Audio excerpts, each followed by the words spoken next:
안녕하십니까. 대한변호사협회 인증 부동산 건설 분야 전문 변호사 법무법인 기성의 대표 변호사 박보준입니다. 오늘은 중량역 센트레뷰 민간임대 창립준비위원회를 상대로 가압류 결정받은 소식을 준비했습니다. 서울 북부지방법원은 2,500만 원에 대한 가압류 결정을 하였습니다. 전국 임의단체 투자형 민간임대 아파트에 가입하신 분들 중 탈퇴 및 환불을 받고자 하시는 분께서는 본 가압류 결정 소식에 대응에 도움이 되었으면 좋겠습니다. 본 사건의 피고 중량역 센트레뷰 민간임대 창립준비위원회는 서울 중량구 중화동 207-37번지 일원을 사업지로 하며 블루밍 센트레뷰 중량역 민간임대 아파트라는 명칭으로 홍보하고 있는 현장입니다. 피고는 임대사업자가 아닌 임의단체에 불과하며 장기 일반 민간임대 주택 사업을 추진할 수 없음에도 불구하고 회원들을 모집하고 있는 사항입니다. 이번 사건의 의뢰인께서는 25년 4월경 피고단체와 가입 계약을 체결하시고 총 2,500만 원을 가입하셨습니다. 의뢰인께서는 피고의 홍보관 직원들로부터 사업이 금방 진행될 것처럼 설명을 들으시고 계약을 체결하셨으나 이후 이 사업에 문제가 있다는 것을 인지하시고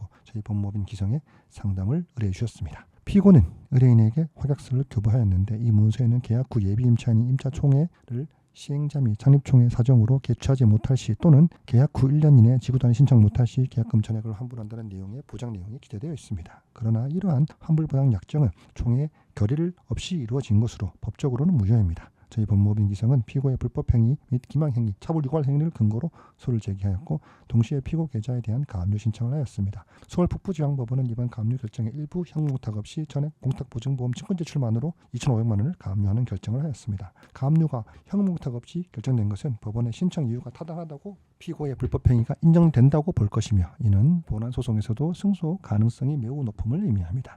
특히 임의단체 투자형 민간임대 아파트는 법적 근거가 없는 사업 방식으로 장기 일반 민간임대 아파트는 사업 주체가 될 수 없는 임의단체가 이를 추진하는 것은 명백한 탈법 행위입니다. 민간임대 아파트의 경우 정상적인 사업은 임대사업자가 등록한 기업이 추진하는 기업형 장기 일반 민간임대 아파트거나 협동조합이 추진하는 협동조합형 민간임대주택에 불과합니다. 피고와 같은 임의단체가 추진하는 사업은 법에 존재하지 않는 형태로 그 성공사를 찾아보기 매우 어려울 뿐만 아니라 사업이 중단될 경우에 가입자는 그 피해를 고스란히 떠안게 되는 구조에 해당합니다. 이처럼 민간임대 아파트에 가입하셨다가 피해를 입으신 분들은 신속하게 대응하셔야 한다는 점 명심하시기 바랍니다. 납입금은 사업 진행 과정에서 계속해서 사용되기 때문에 시간이 지날수록 환불 가능한 재산이 줄을 수밖에 없는 것이 현실입니다. 문제가 있다고 판단되시면 저희 법무법인 기성의 상담을 받아보시길 권해드립니다. 이상 중량역 센트레뷰 민간임대 창립준비위원회 블루밍 센트레뷰 중량역 민간임대 아파트 가압류 결정 소식을 전해드렸습니다. 본 사건의 진행 상황도 계속해서 전달해 드리도록 하겠습니다.